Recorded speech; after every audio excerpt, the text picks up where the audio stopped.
जय हिंद साथियों। RRB group D की 32,438 पदों के लिए जब से वैकेंसी आती है तब से लगातार इसको में देखने को मिलता है, हमें कहीं ना कहीं विवाद है ना। सबसे पहले यहाँ पे बात करेंगे और सबसे अच्छी बात क्या है ये भी समझेंगे हम, है ना। एक तो वैकेंसी इंक्रीज को लेकर के मामला कोर्ट में चल रहा है, इसके अलावा योग्यता को लेकर के, है ना। तो हम सब कुछ समझते हैं और साथ ही साथ हम यहाँ पे बात करेंगे, बहुत बड़ी खुशखबरी है जो लोग रेलवे की तैयारी कर रहे हैं साथियों।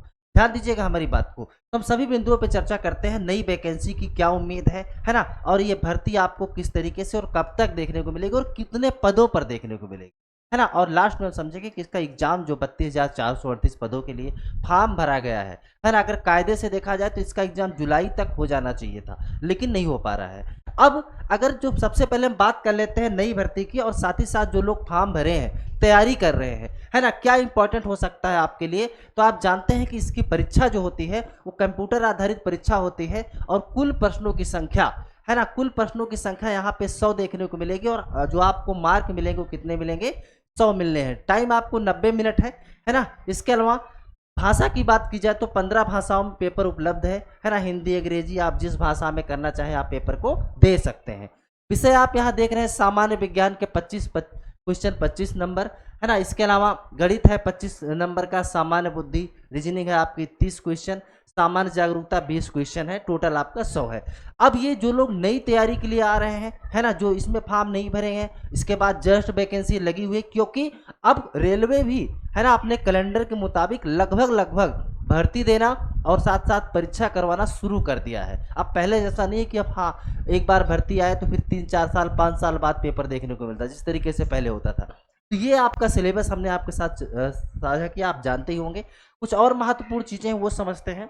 अब यहाँ पे फिजिकल एफिशिएंसी टेस्ट पेट की बात करें तो ये जान लेना जरूरी हो जाता है, क्योंकि ग्रुप डी की अगर बात करें यहाँ पे कुछ चीज़ें हैं आपके लिए जरूरी है, क्योंकि आपको सिर्फ परीक्षा पास कर लेने से नौकरी नहीं मिलने वाली है, ध्यान दीजिएगा। तो यहाँ पे पेट के लिए अगर बात की जाए तो यहाँ 35 किलो वजन को 100 मीटर तक, है ना, बिना रुके 2 मिनट में ले जाना होगा। ये पुरुष उम्मीदवार की बात कर रहे हैं। वहीं 1000 मीटर की दौड़ 4 मिनट 15 सेकंड में करना होगा। साथ ही साथ अगर वहीं महिला उम्मीदवार की बात करें तो 20 किलो वजन को 100 मीटर तक बिना रुके 2 मिनट में ले जाना है, और 1000 मीटर की दौड़ 5 मिनट 40 सेकंड में पूरी करनी है। तो ध्यान दीजिएगा ये भी आपको करना है, परीक्षा के जस्ट बाद आपको पेट देना होगा।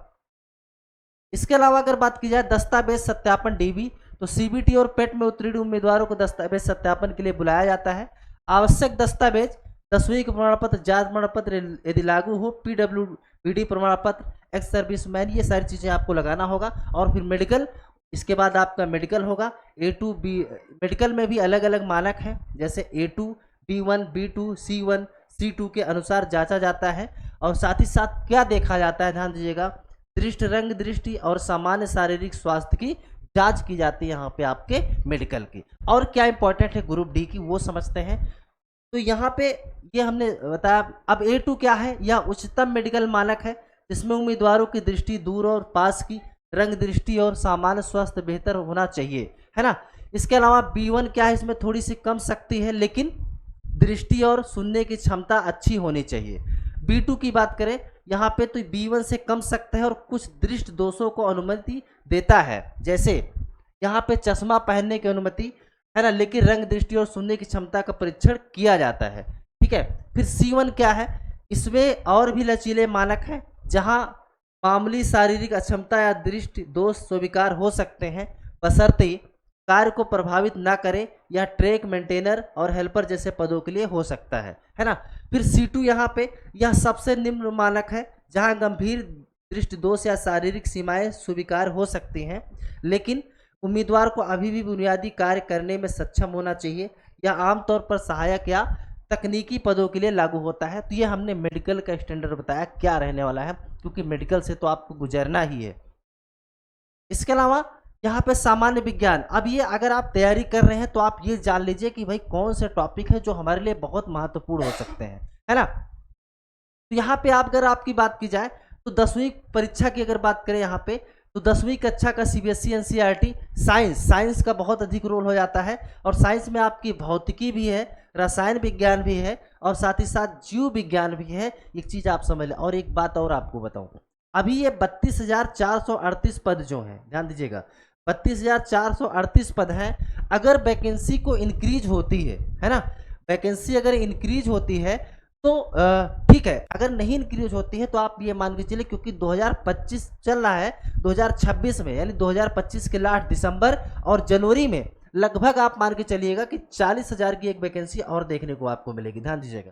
तो अगर ये पद मतलब इस वैकेंसी में इंक्रीज किए जाते हैं तो बहुत अच्छी बात है, वरना फिर से आपको 40,000 वैकेंसी 2026 के शुरुआत में ही आपको देखने को मिल जाएगी। तो यही तैयारी है ना, यही तैयारी आपकी इस भर्ती में भी काम आएगी और नेक्स्ट भर्ती में भी काम आएगी, ये चीज़ आप अच्छे से समझ लीजिएगा। तो हमने आपको बताया जीव विज्ञान है, भौतिकी है, रसायन विज्ञान है, ये आपका साइंस का टॉपिक है, जहाँ से जो है भर भर के प्रश्न पूछे जाते हैं और प्योर 25 नंबर के यहाँ से प्रश्न आएंगे।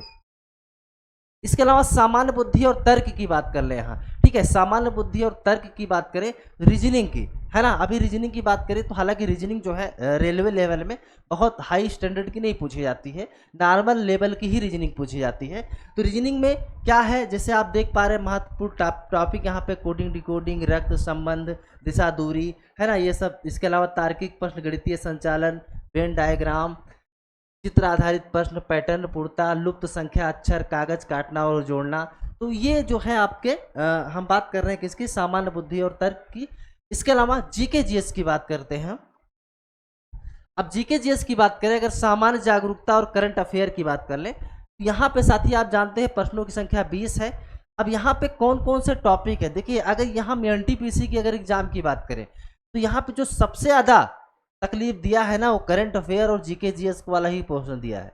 क्यों दिया है, क्योंकि पहले का स्टैंडर्ड क्या था, पहले का स्टैंडर्ड अलग था, अब पूछने का तरीका अलग हो गया है ना, तरीका अलग हो गया है। और पहले क्या था कि भाई आप 3 महीने 4 महीने का करंट अफेयर पढ़ लीजिए, आपके लगभग प्रश्न वहीं से छपेंगे, है ना। लेकिन अब ऐसा नहीं हो रहा है, अब एक एक साल का करंट अफेयर पूछा जा रहा है। और आप जानते हैं सिलेक्शन के लिए एक एक पॉइंट बहुत महत्वपूर्ण हो जाता है ना, एक एक पॉइंट का बहुत रोल होता है। तो यहाँ पे अब अगर बात की जाए तो इतिहास है, भूगोल है, अर्थशास्त्र है, सामान्य नीति और संविधान है ना, ये आपके टॉपिक हैं। इसके अलावा सामान्य ज्ञान में भारत और विश्व की राजधानियां, मुद्राएं, महत्वपूर्ण संगठन, यूएन, डब्ल्यूएचओ, सार्क, पुरस्कार और सम्मान, करंट अफेयर पिछले 6 से 12 महीने तक, ये इंपॉर्टेंट है। और आज हमने देखा है जो भी परीक्षाएं हो रही हैं, ये लगभग पूछने का तरीका जीके जीएस का बहुत कुछ चेंज हो गया है। पहले वही हिस्ट्री, पॉलिटी, ज्योग्राफी लगभग वहीं से प्रश्न पूछे जाते थे, है ना, करंट अफेयर पूछे जाते थे। लेकिन अब जो पूछने का तरीका है ना, वो बिल्कुल अलग हो गया है। स्टैटिक जीके और करंट अफेयर का रोल कहीं ना कहीं बढ़ चुका है, हर एग्जाम में देखने को मिलता है। इस तैयारी के साथ आपको लगे रहना है। अब हम बात कर लेते हैं एग्जाम को, है ना, ये जो सबसे बड़ा मुद्दा है कि भाई एग्जाम आपको कब देखने को मिलेगा। तो अगर हम बात करें साथी एग्जाम की, ध्यान दीजिएगा, एग्जाम की बात करें और नई भर्ती की बात कर ले, हम दोनों चीजें बात करेंगे यहाँ पे। नई भर्ती, अगर हम नई भर्ती की बात कर ले, है ना, एग्जाम और नई भर्ती, अगर हम नई भर्ती की बात करें तो कैलेंडर के मुताबिक ध्यान दीजिएगा, नई भर्ती जो है लगभग आपको कब देखने को मिलेगी, जनवरी की बात कर रहे हैं हम, जनवरी 2025 में, ध्यान दीजिएगा, जनवरी 2026, है ना, 25 तो चल ही रहा है, जनवरी 2026 में नई भर्ती देखने को मिलेगी। अब आप खुद सोच सकते हैं कि भाई अगर नई भर्ती 2026 में आ रही है, ठीक है, जनवरी में नहीं, फरवरी मार्च तक तो आ ही जाएगी ना भाई, हो सकता है 1-2 महीने हो जाए, तो कम से कम जनवरी तक ये जो भर्ती है, यानी 2024 की भर्ती हुई तो 25 में है, लेकिन ये जो 2025 की भर्ती है ये आपकी कंप्लीट होगी तभी तो आप आएगी ना। तो ये भर्ती आप मान के चलिए कि जनवरी तक तो कंप्लीट हो जानी है ना। यहाँ पे अब मामला ये पड़ रहा है कि यहाँ पे जो आपका पेपर हो नहीं पा रहा है, इसके पीछे कारण है, वो कारण ये है, आप जानते हैं कि जो है 1 करोड़ से अधिक फॉर्म पड़े हैं, है ना, 1 करोड़ से अधिक फॉर्म पड़े हैं, लगभग जो है 30 दिन का समय लगना है। यहाँ पे अगर हम बात करें 30 दिन का समय लगेगा एग्जाम को करवाने में। अब अगर 30 दिन का टाइम लगेगा एग्जाम को करवाने के लिए, तो 30 दिन के हिसाब से हमारे पास व्यवस्था भी होनी चाहिए। व्यवस्था का मतलब भाई हमारे पास सिस्टम होना चाहिए, है ना भाई, क्योंकि कंप्यूटर आधारित परीक्षा है, लैब होना चाहिए और लैब अवेलेबल होना चाहिए, क्योंकि किसी के पास खुद का कुछ नहीं है ना, सभी लोग जो है किसी न किसी से लेकर के ही करवा रहे हैं, है ना। तो अब ये करवाने के लिए बीच में देखा, अभी अगर बात की जाए तो अभी एनटीपीसी का एग्जाम चल रहा है, इसके जस्ट बाद अंडर ग्रेजुएट लेवल का एग्जाम चलेगा। अंडर ग्रेजुएट लेवल के बाद अब यहीं पे मामला फंस रहा है, कुछ एसएससी की भी एग्जाम, बड़े एग्जाम लगे हुए हैं, है ना, लगभग सितंबर तक। तो आप ये मान के चलिए सितंबर अक्टूबर के बाद इसकी परीक्षा, आप कुछ भी हो 2025 के अंत तक, भाई हम ये कह रहे हैं 2025 के अंत तक तो परीक्षा हो ही जाएगी ना भाई, फॉर्म भरा गया तो परीक्षा तो होगी ही होगी। तो 2025 के अंत तक जो है आप मान के चलिए इसकी परीक्षा जो है कंप्लीट हो जाएगी, है ना। 2025 के अंत तक जो है इसका पेपर आपको देखने को मिल जाएगा, और फिर इसके जस्ट बाद नई भर्ती लगभग 40,000 पे आपको देखने को मिलेगी।